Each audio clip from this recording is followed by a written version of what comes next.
మన మోడీ సార్ గారు మాట్లాడినంతసేపు నాకు నవ్వే వచ్చింది. ఆయన ఏమంటున్నారంటే, పిల్లలు అన్నాక తప్పులు చేస్తారు, చిన్న చిన్న పొరపాట్లు మన ఇంట్లో ఉన్నటువంటి పిల్లలు తప్పు చేస్తే మనం సరిదిద్దుకోమా, కోప్పడతాం, కానీ ఎంత కోపం వచ్చినా కొట్టం కదా కన్న పిల్లల్ని. అటువంటి పిల్లలు లాంటి వాళ్ళే ఈ దేశ ఎక్కడైతే జంతర్ మంతర్లో ప్రొటెక్ట్ చేశారో వాళ్ళు. కాబట్టి నా మీద నేను తప్పు చేసినప్పుడు కోపం ఉండడం మీకు సహజం, మీ కోపాన్ని నేను అర్థం చేసుకోగలుగుతాను. కానీ మా అమ్మని, నన్ను, మా అందరిని తిట్టారు అని మోడీ సారు చాలా బాధపడతా ఉన్నాడు. తప్పే, మోడీ గారి అమ్మగారిని అలా తిట్టడం తప్పే. కానీ ఇది మన దగ్గరకు వచ్చేసరికి ఎందుకు బాధ అనిపిస్తుంది? ఇతరుల దగ్గర కూడా ఇట్లనే ఉండాలి కదా. రాహుల్ గాంధీ నువ్వు ఎవరికి పుట్టినావు అనొచ్చు, రాహుల్ గాంధీ నువ్వు ఇక అనకూడదు కానీ చెప్పకూడదు కానీ, ఎంత బూతులు. నేనేం కాంగ్రెస్ పార్టీ కాదు, ఆయన ఒక ప్రధాన ప్రతిపక్ష నాయకుడు. వాళ్ళ అమ్మగారిని, వాళ్ళ నాన్నని, ఆయనని, ఆయన పుట్టుకని, మీ బీజేపీ ముఖ్యమంత్రులు ఏ విధంగా అనరాని మాట్లాడారు. ఇక మాలాంటి వాళ్ళ పరిస్థితి చెప్పాల్సిన పరిస్థితే లేదు. వీళ్ళు సనాతన ధర్మరక్షకులు. మా ఇంట్లో కూడా నాన్న, మా అమ్మ రాజకీయాల్లో లేదు, మా అమ్మని ఎందుకు తిట్టాలి? మా చెల్లెలు, మా నాన్న వాళ్ళు రాజకీయాల్లో లేరు, వాళ్ళు ఎందుకు తిట్టాలి? మామూలు తిట్టండి. కడుపు కాలినోడు బూతులు తిట్టకపోతే ఏం చేస్తాడు? నీతులు తిడతాడా? దళితులపైన అక్క చెల్లెలను రేపులు చేసినప్పుడు, మేము క్వశ్చన్ చేసినప్పుడు మమ్మల్ని తిట్టొచ్చు. తిట్టుడు కాదు, ఏకంగా పోయి కొడుతుర్రు. మోడీ సార్ మమ్మల్ని తిడితేనే మీకు అంత బాధేస్తుంది. తప్పే. వ్యక్తిగతం, ఇప్పుడు వ్యక్తిగతంగా ఎవరు తిట్టిర్రు నాకు అర్థం కాదు. మేము గడ్డం ఎందుకు తీసుకోవాలని ఎవరన్నా అన్నారా? మీరు ఎందుకు 15 లక్షల సూట్ వేసుకుంటారని ఎవరన్నా అడిగిరా? అడగలే కదా. అది మీ పర్సనల్, మీ పైసలు ఆడించన్నారు అని మీరు గడ్డం పెంచుకోరి, గీక్కోరి. కేసీఆర్ గారు చెప్పినట్టు గడ్డం తీసుకోకపోతే మీరే గుడ్డెరువులా ఉంటాం అన్నాడు. అది మీ ఇష్టం, మీ పర్సనల్. మేము పరిపాలన గురించే మాట్లాడుతూ ఉన్నాం.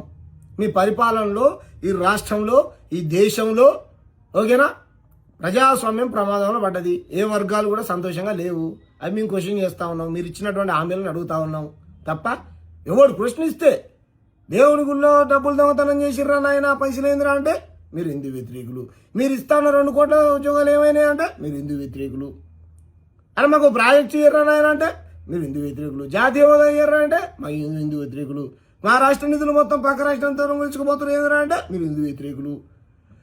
వాడు బీజేపీని క్వశ్చన్ చేస్తే వాడు పాకిస్తాన్, ఇప్పుడు నేను ఇంతకుముందు చెప్పినటువంటి పేర్లు ఇని బోరు కొట్టింది. కొత్త పేర్లు పెట్టు. కాబట్టి మోడీ సార్ మీకు ఎందుకంత బాధ అనిపిస్తుంది? భయం పుట్టుకుంది మీకు భయం పుట్టుకుంది. నేను ఓడిపోతానేమో, మళ్ళీ గెలవనేమో, మా యూత్ మొత్తం నా మీద ఏమంటారు ఇట్లా ఒక ఆగ్రహంతోనే ఉన్నారు. కాబట్టి నేను మళ్ళీ గెలవను. వాళ్ళ ఓట్లే కీలకం. వాళ్ళ అమ్మ నాన్నకి చెప్తారు, వాళ్ళ చుట్టాలకు చెప్తారు, వాళ్ళ చుట్టాలకు చెప్తారు, వాళ్ళ ఫ్రెండ్స్కి చెప్తారు. ఒక జింజి యూత్ ఒక 20 మంది ఓటర్లను ప్రభావితం చేయగలుగుతాడు. కాబట్టి నా సీటు ఖతం అయిపోయేటువంటి పరిస్థితిలో ఉన్నది. కాబట్టి ఏం చేయాలి? ఇట్లా అమ్మగారిని అడ్డం పెట్టుకొని రాజకీయం చేసుకోవాలి.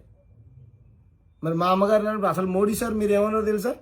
2020 మీ వీడియో మాట్లాడి, నేను కలియుగ పురుషుణ్ణి, నాకు అమ్మ నాన్న లేరు అన్నారు. మళ్ళీ కొత్తగా నుంచి వచ్చి రామన్నాను, మళ్ళీ నుంచి వచ్చి రేపు. నాకైతే మా నాయన లేడు, చనిపోయింది అనుకో, మా అమ్మ ఉన్నది. అమ్మ నాన్న లేరు, నేను కలియుగ పురుషుణ్ణి అంటారు.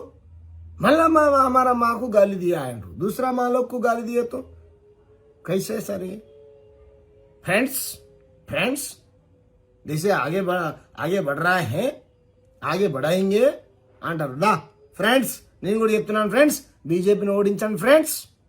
దేశం అప్పుడే ముందుకెళ్తుంది ఫ్రెండ్స్. బీజేపీని ఓడించండి ఫ్రెండ్స్. రాజ్యాంగం ఏమంటారు, ప్రజాస్వామ్యం పన్నెడు వెళ్తుంది ఫ్రెండ్స్. ఇప్పుడు ప్రమాదంలో పడ్డది ఫ్రెండ్స్. బీజేపీ సర్కార్ను ఓడించండి ఫ్రెండ్స్. హిందువులు, ముస్లింలు, క్రిస్టియన్లు, కాశ్మీర్ నుంచి కన్యాకుమారి దాకా ప్రతి రాష్ట్రములో ఉన్నటువంటి ప్రజలందరూ సుఖశాంతాలతో ఉంటారు ఫ్రెండ్స్.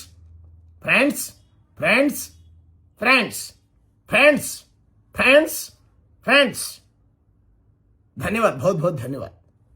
ఇది